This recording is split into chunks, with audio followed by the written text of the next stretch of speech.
Everyone who makes college football predictions has a laughable prediction, especially with hindsight factored in after the season they're predicting is finished. In fact, I'll go a step further, and this isn't very bold at all. Everyone who makes college football predictions ends the season with multiple laughable predictions. It is downright impossible to predict a college football season, and this is the same with any sport, without a snap, a play taken, and without the stadium filled to capacity. It's impossible to do so. Well, we all try to do it, but none of us is perhaps as bad at making these predictions as ESPN's preseason FPI. Now, ESPN's FPI is good, and to a certain degree, I think it's overhated, but that's in terms of mid-season, end of regular season football power index, when it has gathered enough information to where it's now accurately predicting spreads, and more importantly, it's accurately predicting games, who's going to win the national championship, who's going to win college football playoff games, and who's going to win rivalry games, big rivalry games, at the end of the season. It's not always accurate there either, but then again, no one is always accurate. That's why there are things called upsets. But if you feel like your predictions suck, ESPN's FPI will let you cry on its shoulder because it stinks in the preseason. And we're going to go over my agreements and disagreements with FPI today. I'm going to show you ESPN's Football Power Index Top 80 because all of the Power 4 teams are inside of the top 80. So let's dive in and talk about a variety of these teams, my agreements, disagreements, and some things that I think FPI is correct on, or things that I think that they're onto something with this specific team. Before we dive deep, though, I want to remind you all to please like this video. It's very important to College Football with Sam and to this community and for our goals to grow and hit 20,000 subscribers before the end of the preseason. That's a bold goal, but I think we're going to hit 20,000 subscribers relatively easily this football season, and it would be great to have some extra momentum before Florida State versus Georgia Tech even kicks off on August 24th. Also, please subscribe to the channel, click the notification bell, and comment your thoughts on ESPN's FPI and this video reacting to it. I would very much appreciate your thoughts. And if you want to support the channel in an extra way, you can support me via Patreon or through my merchandise store. The links to those are in the video description and in a pinned comment at the top of the comment section. Depending on your Patreon tier, you do get certain bonuses and privileges, some of which won't be as relevant until the regular season or the regular season gets closer, but it is what it is. You'll always be featured in my videos and given a shout out at the end of every video. I also encourage you all to watch my post-spring top 25 video. The link to that will be in the description in a reply to the pinned comment, and it also is going to be on the top right of your screen right now. You can just click that little information box, and that'll port you over to this video just to get my opinion of who the 25 best teams are in America. And a top 25 is typically different from FPI because FPI is a power ranking that's trying to gauge by analytics or make predictions about future analytics, which is why FPI is wrong, because that's even harder to do than predicting games. How dominant a team is, how likely are they to win games week by week. Basically, who are the best teams at the end of the season, irrespective of record. So that's why 2021 Nebraska was in the top 30 of FPIs, because they played several close games and they never fell apart. They just didn't win 9 out of their 12 games. So they were a very highly ranked team with a losing record. I think Florida last year, while not as extreme, was also a similar outlier because they lost several close contests and did beat some teams like Tennessee who did well. I also encourage you, this is just the final plug, to watch my spring Big Ten predictions. Some of these are about to rapidly change due to the fact that this was released only a day or two into the spring portal window, but I think most of this content is still relevant.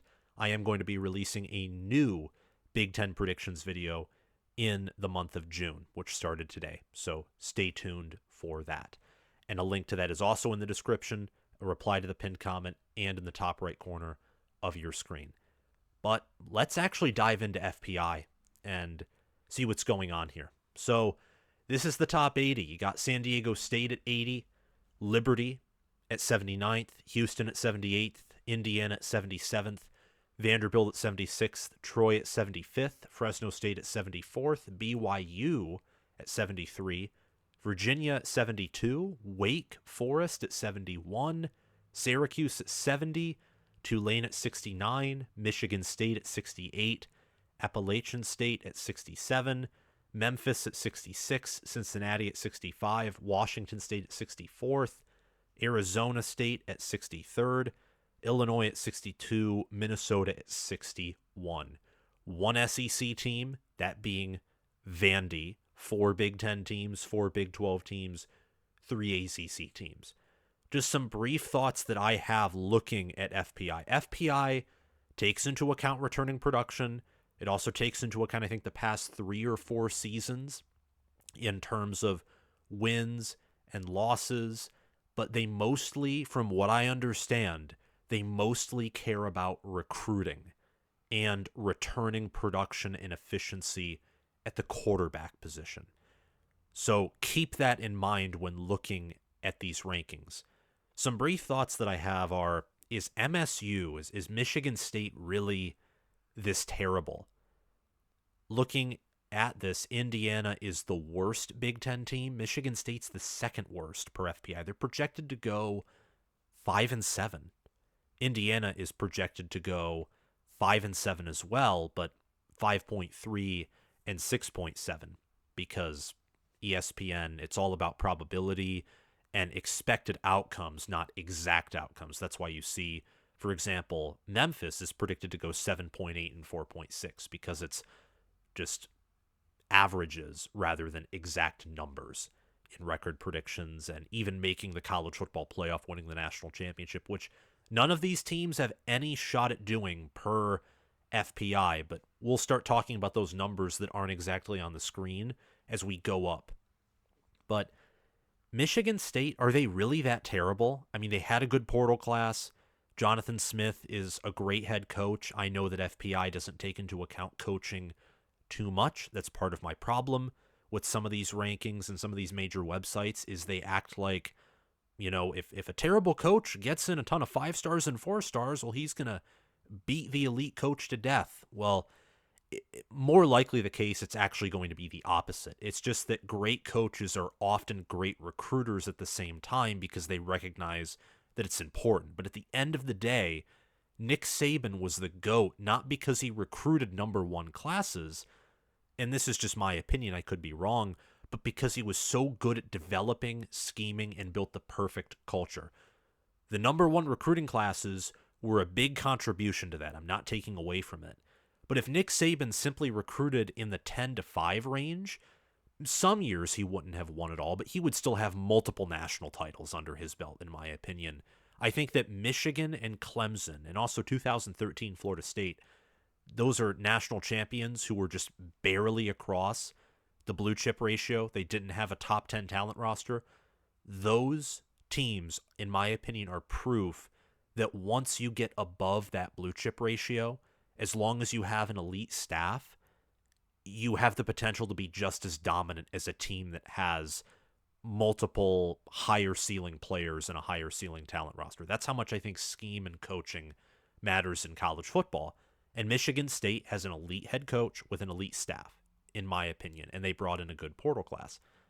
It's a similar story, though I'm not as favorable towards Syracuse as I am toward Michigan State because Fran Brown isn't as proven as a head coach, but I like Fran Brown. I like the staff that Syracuse has built, and they brought in Kyle McCord and a good portal class that featured a lot of SEC backup players who could probably start in the ACC. Why is Syracuse this low? They're the 3rd lowest in a 17-team league, and also Virginia. I mean, Virginia returns a decent amount, and they were a team that if the ball bounced the other way a few times, and I know that that can sometimes just be an excuse for a bad coach, but Tony Elliott's only in his, third year now? They had that shooting, that tragic shooting in 2022, his first year there, and Virginia's a tough place to win. I just have some questions, especially with Virginia returning, I forget the name, but true freshman quarterback who was good last year. Those are some teams I have questions about in the sense that I think they should be higher. I think that Michigan State, Syracuse, and Virginia should be higher in this list. Cincinnati, I do not like Scott Satterfield at all.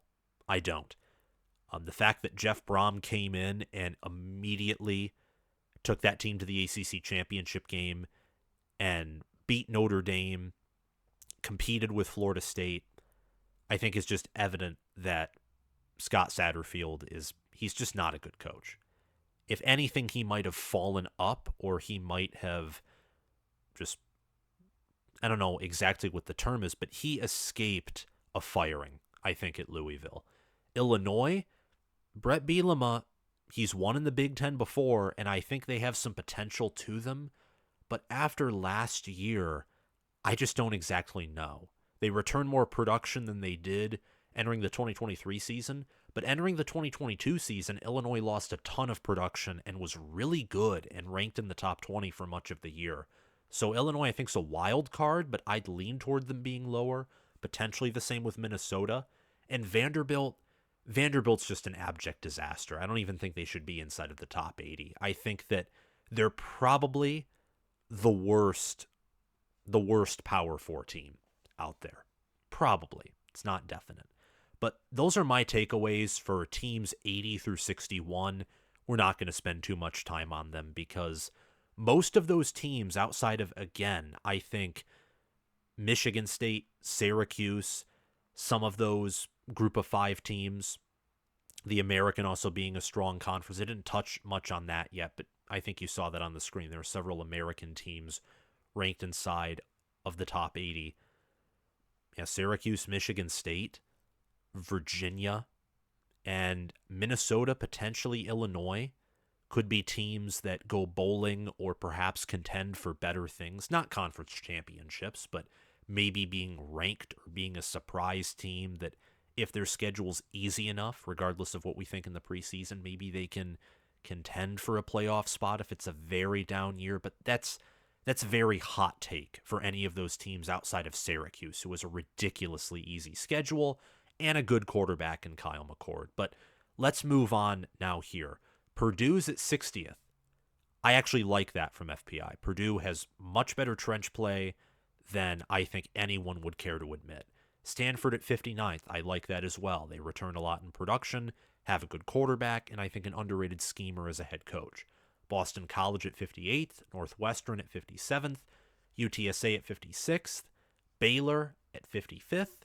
We'll see how Daquan Finn does there. Georgia Tech at 54th, Pittsburgh at 53rd, Duke at 52, James Madison at 51, Virginia Tech at 50, Mississippi State at 49, Boise State at 48, Iowa State at 47, Maryland at 46, Rutgers at 45, Arkansas at 44, Cal at 43rd, North Carolina at 42nd, Nebraska at 41.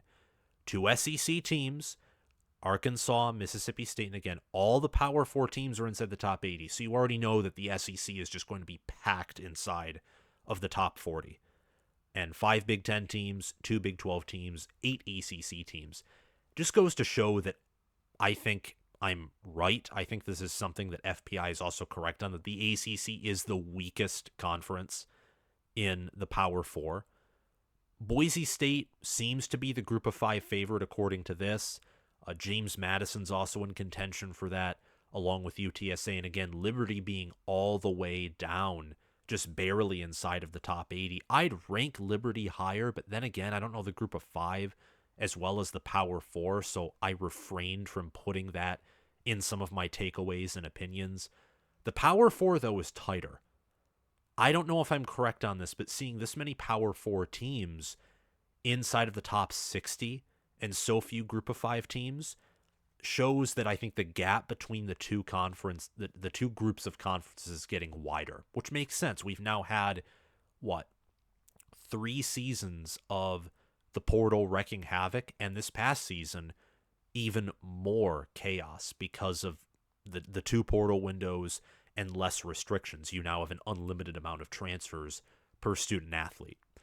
So the Power Four is either getting tighter or they're separating away from the group of five. I think it's a bit of both, and I'd lean toward especially the Power Four getting tighter and more competitive. And again, later in the video, as we get to the better teams, you'll see why. I think that Georgia Tech, Iowa State, Nebraska, Rutgers, and Virginia Tech should all be higher. And Duke, James Madison, Maryland, Mississippi State, and especially North Carolina, should be lower.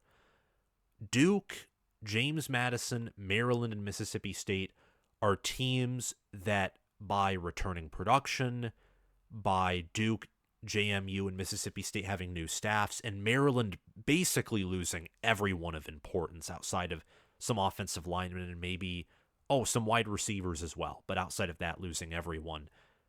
That's my reason for having them lower. UNC is the same thing, and I also think that Mac Brown is extremely washed. I have no clue why anyone counts his national title that he won at Texas with Vince Young. That was in a completely different era of college football. As 20 years ago, I was 3 years old when Texas won it all. It's ridiculous. Why does anyone count that? Duke with Malik Murphy, maybe if there's enough pieces left over from Mike Elko and the roster and the system that he built, they could maybe succeed. I don't have a ton of faith in Manny Diaz, though. James Madison was gutted. Mississippi State was a disaster last year, and Jeff Lebby's a very unproven head coach. I'm not high on him or Mississippi State at all. Maryland, out of those teams, along with maybe UNC because of North Carolina's talent, Maryland knows how to develop, and Mike Locksley, I think, in terms of recruiting and culture, is good. I just have questions about his game management, and with so many players leaving, well, what's he going to do? I mean, maybe Maryland, out of all those teams, probably has the best chances of going bowling, but again, we'll have to see. I think they should be outside of the top 50, not too much lower, though. I mean, they brought in MJ Morris and some good transfers.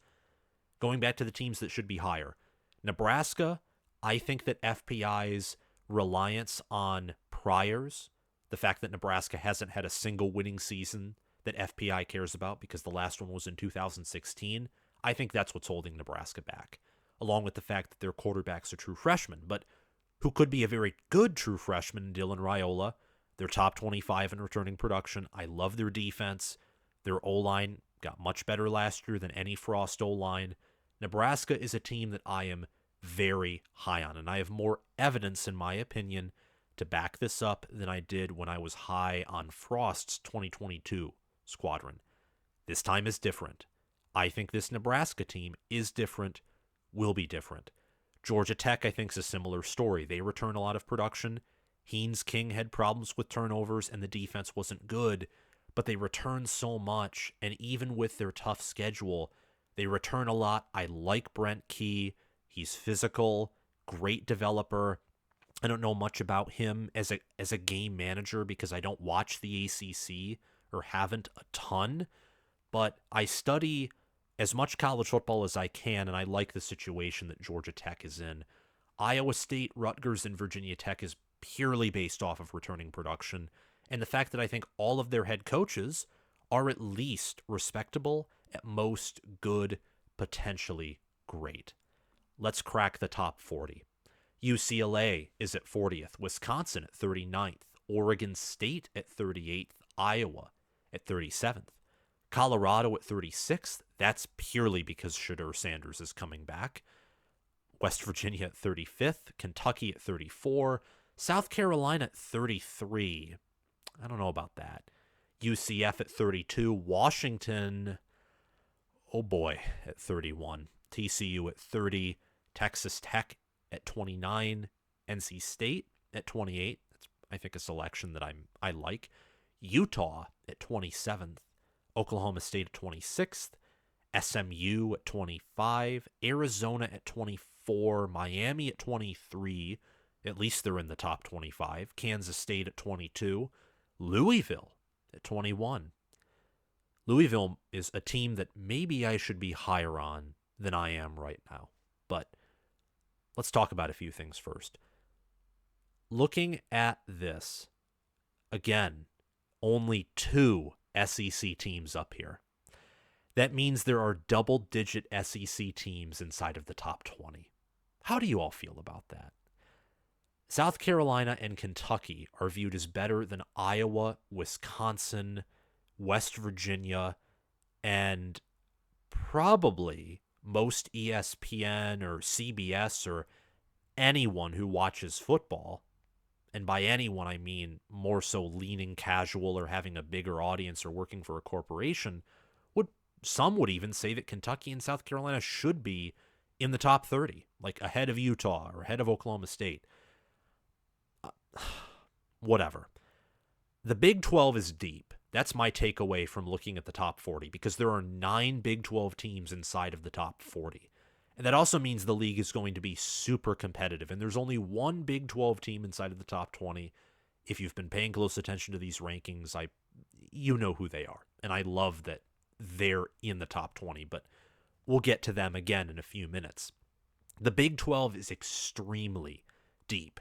Kansas State, Arizona, Oklahoma State, Utah, Texas Tech, TCU, UCF, West Virginia, all of those teams, Colorado too, they're all within 4 points of each other, which means that all of these teams, if you, let's say all of them had the home field advantage of Ohio State, LSU, Michigan, or Clemson, like the big, loud stadiums that probably grant closer to a touchdown in home field advantage than the average field goal, that means home or away would depend who's predicted to win or lose if many of these teams had more intimidating environments to play in.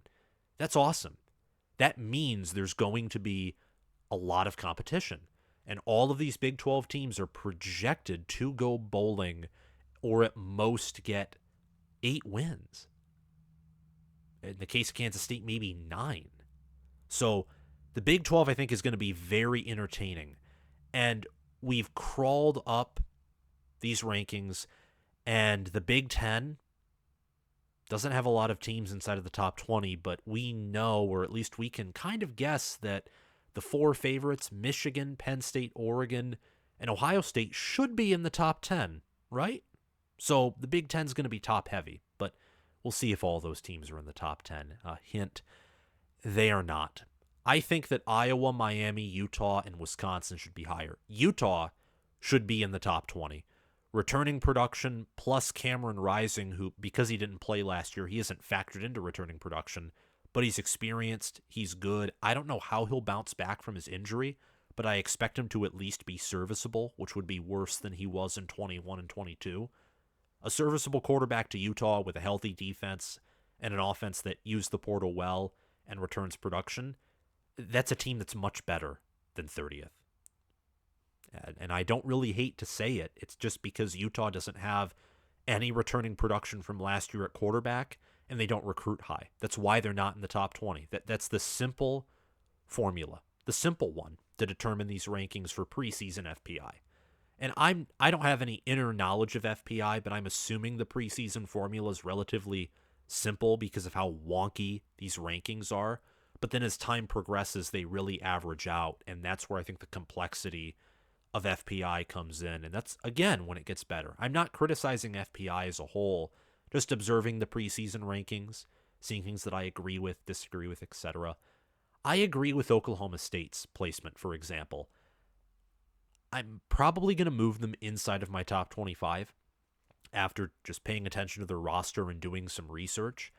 But I do have questions about Alan Bowman, and that team last year was a few bounces of the ball the other way, like against Kansas, for example, or BYU, of going like 7-5, or maybe just barely reaching a bowl game, for example. Their point differential was almost negative at 10-4 because Texas and UCF and South Alabama beat them that badly. Those three teams crushed Oklahoma State, but they return Ollie Gordon and basically their entire team. So there's also a reason to believe that they could be even maybe a top 20 or 15 team by power rankings, which would be insane given the amount of talent that they lack compared to most other Power 4 schools. Mike Gundy's a really good head coach. NC State is a placement that I agree with. I'd say West Virginia and UCF as well. But Iowa, they're top 10 in returning production. Wisconsin, I don't know if they're top 25, but I don't think they're outside of the top 30 or 35. They return too much. They're one of the better schools at recruiting in the Big Ten, definitely the former Big Ten West. And Luke Fickell's a great coach. And Tyler Van Dyke was not terrible last year. He wasn't good either. But Wisconsin has more value at quarterback by experience than South Carolina, Kentucky, and Iowa do. Why are they that low? Again, it's probably recruiting outside of Kentucky, but definitely for South Carolina, who's recruited fairly well. And Miami, Cameron Ward, and then many other transfers coming in, and they recruit very high. So I guess that's my question about Miami is they've recruited top 5. They went bowling last year, and Cameron Ward's a great quarterback. So either they put an input in for Mario Cristobal, which is weighing Miami down, or maybe the Priors are weighing them down. I don't know. I don't know why they're this low in the rankings, because by power ranking standards, I look at Miami and what they've done, and unless you think that Mario Cristobal is going to coach even worse than he did last year, I don't see how they're this low, but I could be wrong. Arizona, new head coach, new staff, lost a decent amount of depth in production. They're this high because of Noah Fifita, and maybe they will be better than I expect them to be this year, but I do have some uncertainties about them. South Carolina, Shane Beamer is good at keeping the boat afloat, and there's a lot of admirable things about that. Josh Pate praises Lenoris Sellers, and he probably follows South Carolina closer than I do, so I'm not going to totally say, well, that's just a stupid take.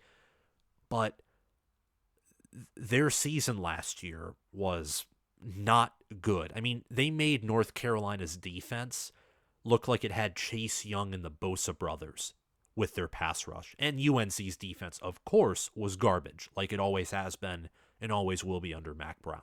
So I just have some trust issues with South Carolina, and I have a hard time seeing them go bowling yet again. They're projected to go 6-6, which is very tight, but they're at least projected to contend for a bowl game. Texas Tech, I think they should be lower, but that's really all I'm going to say, because they've recruited well, they return a decent amount, but they also lose a decent amount. And with UCLA, Chip Kelly left to take an OC job. They lost players like Kamari Ramsey, for example, to the portal, and they have not recruited well. I don't think UCLA is going bowling, and I think they're going to be one of the more inferior teams in the Big Ten. I don't know why FPI is so high on them. It must be Priors and Ethan Garber's returning at quarterback, and he's done well there. And finally, we have the top 20. We have Florida at 20, Auburn at 19, USC at 18, Kansas at 17, Ole Miss at 16, Clemson at 15, Texas A&M at 14, LSU 13, Michigan 12. So no, the top 4 Big Ten teams are not in the top 10. Florida State at 11, Missouri at 10, Tennessee at 9. This is where the insanity really hits peak cocaine. Oklahoma 8, Notre Dame 7. That's not bad. In fact, I agree with that. Penn State at 6. I like that. I do. Alabama at 5th, Ohio State at 4, Texas at 3, Oregon at 2, Georgia at 1. I totally agree with Georgia, by the way. I think Georgia's number 1 until proven otherwise. The best program in the land, the best head coach, the best recruiting, and they have the most returning production out of all teams that finished inside of, I think, the top, let me quickly check 2023 FPI. Yeah, they have the most returning production out of all teams that finished in the top 3 of FPI. If you expand it all the way down to like the top 6, top 5, top 4, I think they're only behind Oregon, maybe behind Penn State, if my memory serves me correctly. But they've recruited so much better than both of those schools that factoring in recruiting, Carson Beck coming back, and the staff they have, it's clear why they're number 1 and by 2.3 points over the number 2 team. The SEC is 11 schools in the top 20. 11. And one of them in Florida is not even projected to earn 6 wins. This is insane, but to a certain degree, I can't necessarily argue it. I think that this is SEC bias, for example. But then again, in my top 25, I have close to double-digit SEC, but also double-digit Big Ten teams in my power rankings top 25, for example. I think that this year is going to be a down year for college football. And I think football power index ratings, while far from perfect, I think kind of paint that picture. Georgia is only given 26.8 football power index points. Oregon at number 2 is 24.5 points. Oregon last year was 4th in the country, and they had 25.9 football power index points. Now, FPI's year to year, I get that. But watching last year's Oregon and seeing what they lost and what they brought in this season, I think last year's Oregon will probably be better than this year's Duck squad. Ohio State, 26.4. That was last year. This year, 22.2. So last year's OSU, if FPI wasn't year to year, would be viewed as stronger than this year's Ohio State team. And to a certain degree, I get that. I don't necessarily agree with it, but I do have some concerns about Ohio State and losing their linebackers, losing Josh Proctor, who was big, and Kyle McCord was more efficient than Will Howard last year in passing the ball, according to ESPN's QBR ratings and also according to passer rating. Now, we can argue whether he had a superior supporting cast compared to Will Howard, and he probably did. But then again, Will Howard, I think, had a much better offensive line with Cooper Beebe, while Ohio State's, especially for the early part of last season, and also against Mizzou, which McCord didn't play against, but that's beside the point, their O-line at times looked porous.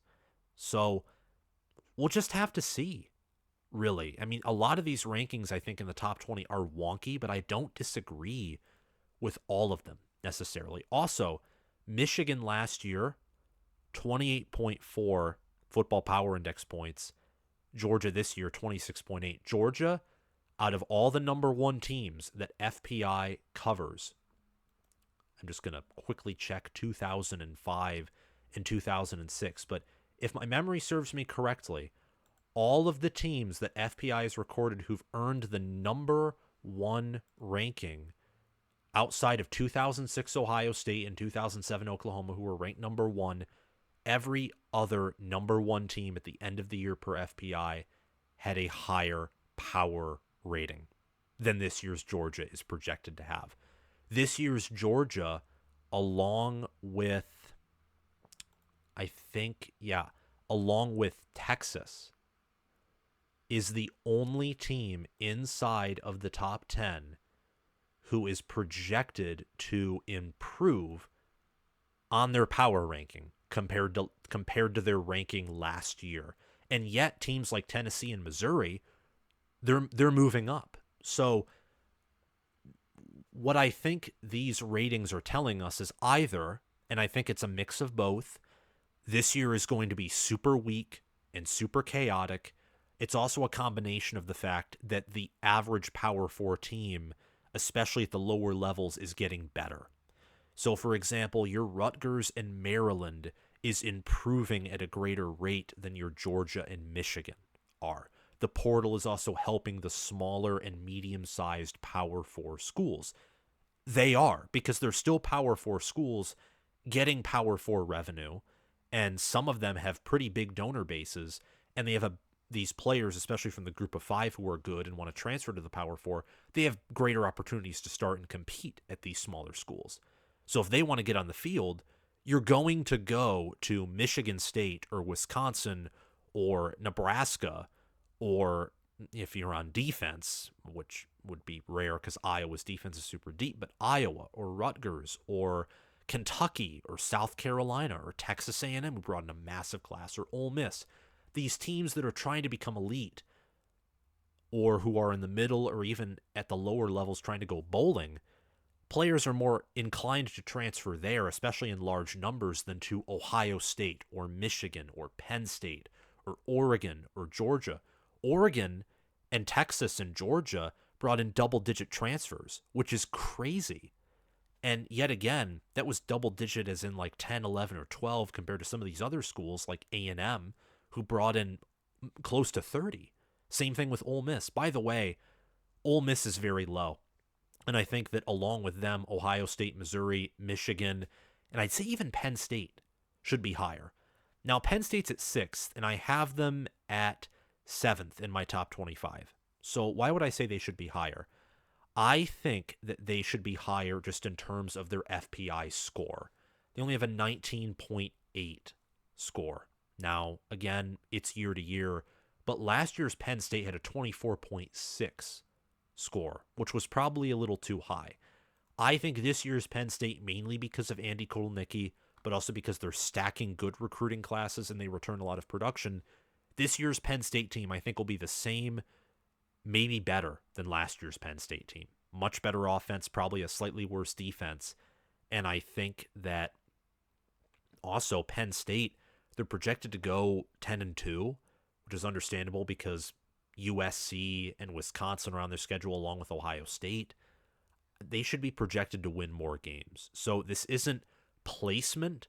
More so it's the fact that I don't think Penn State, along with some of these other teams, are going to be that weak. It's the same with every other team that I think should be higher, although I will emphasize in terms of placement, I think that especially Michigan, Ole Miss, and Missouri should be higher. And with Ohio State, yeah, but they're already in the top 4, and I'm not moving them ahead of Georgia. I think Georgia right now is in its own tier to a certain degree. That leaves 3 or 2. I can understand an argument for Oregon to be better than Ohio State. I cannot for Texas. How in the crap is Texas ahead of Ohio State? Well, the answer is simple, according to FPI. Texas recruited more players, a similar quality per player, and Quinn Ewers was much more efficient last year than Will Howard was passing the ball.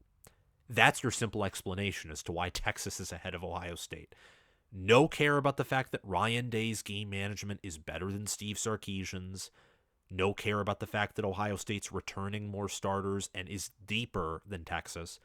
No care about the fact that Texas's secondary sucked last year and that Ewers is still inconsistent compared to an Ohio State secondary that is elite.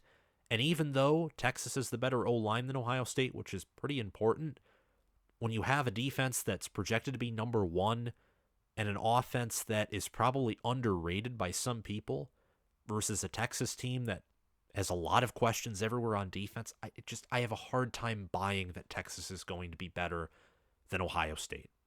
I don't think that'll happen. In fact, I won't go this far, but I'd be close to saying I think that's almost impossible because I have that much faith in Ohio State, as people should. Their floor is extremely high. And I don't think Texas moving to a new conference and also losing some key players, I don't think their floor is as high, same with their ceiling, as many think.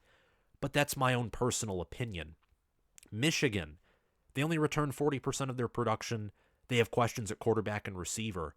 But their offensive line has been developed very well. I don't think that people should expect their O-line to take massive steps back, even losing all of their starters there. And their defense? They return enough star players and plenty of depth pieces to where their defense isn't going to fall off much.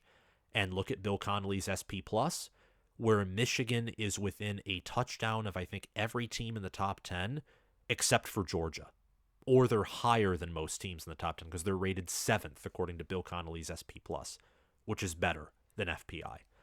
Missouri, if there's one team that is going to be like Washington from last year, a team that wins multiple one-possession games, but they're dominant one-possession games, and they don't beat you with talent. They beat you with the book, the glasses, the headset, and the film. Washington last year was a very tactical, smart team with tactical, smart, intelligent, bold, and confident staffers and players. I think that's what Missouri is. Missouri's defense, I don't think will be elite, near elite. At best, it will probably be great. But with Luther Burden and Brady Cook coming back and Caden Green and others transferring in, this should be one of the more tactical and hard to stop offenses in the country, especially when it counts. And they have an easy schedule. That team, Missouri, is 6th in my top 25. And they could climb even higher as I do more research and as I release another top 25 or two before the season even begins. And for Ohio State, the more I look at them, the more questions I have, but their floor is just so high, and I have more questions about Texas, and even as of now, I have more questions about Oregon.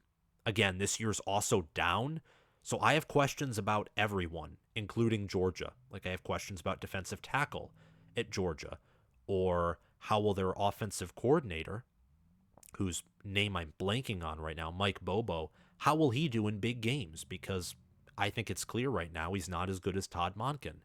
Teams that should be lower, I'll be very brief on because I think we're running out of time. Clemson, not a single incoming portal player, plenty of players leaving, small recruiting classes. Also, Cade Klubnik sucks. Why are they top 20?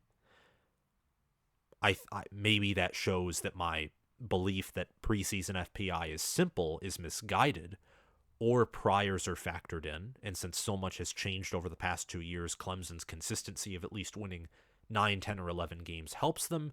Plus, they do have 5 stars, but regardless, Dabo's ruining this program. It's sad. I don't think they're going to be very good this year. Oklahoma and Tennessee, same with Texas and USC, are different. I can see all of these teams being where they are at, except for Tennessee. But even then, I think they could be a top 15 team with Nico Iamaleava, a really good defense that returns several star players that's underrated. Was a paper tiger last year, but they could always take that step forward this year and be a legitimate unit on defense. And I like Josh Heupel, too. Runs a great offense, and last year they came back down to earth. But if coming back down to earth for Tennessee is 9 wins, that's way better than anything they've had since Philip Fulmer at his prime. Oklahoma has also a similar situation on defense to Tennessee. They returned a lot of star players, but last year they were a paper tiger. The difference is Tennessee has more hope on the offensive side of the ball, returning their receivers, much like Oklahoma, but having a quarterback who in limited snaps has performed better than Jackson Arnold, and they've returned more on the O-line. Whereas Oklahoma used the portal, I think, better than Tennessee, but there are ups and downs with using the portal. Plus, they're coming from the Big 12 to the SEC, and I think Oklahoma is one of these teams that could be top 10. They could also be 6-6 or 7-5. The range of outcomes for Oklahoma is massive. It's the same thing with USC, where former Oklahoma head coach Lincoln Riley is the Trojans' head coach.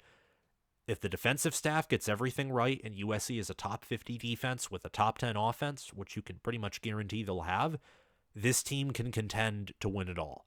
They could also have a losing record because their defense might suck again, and every team on their schedule, every team except for the one group of 5 team they play. I mean, they play LSU and Notre Dame non-conference and then have an underrated Big Ten slate.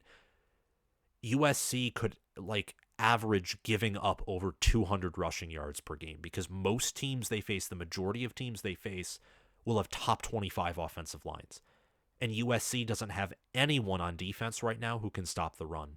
No one. They have a good secondary, but their defense, even at its peak, probably matches up very poorly with most Big Ten offenses. But maybe USC can also win in a bunch of shootouts.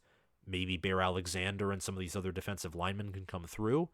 And if the offensive line plays to its ceiling, they can also protect against Big Ten defenses. So those are my thoughts and takeaways for ESPN's FPI. And before I forget, I think whether it's FPI or whether my own personal research, the SEC is going to be the best conference in the country, at least for this season.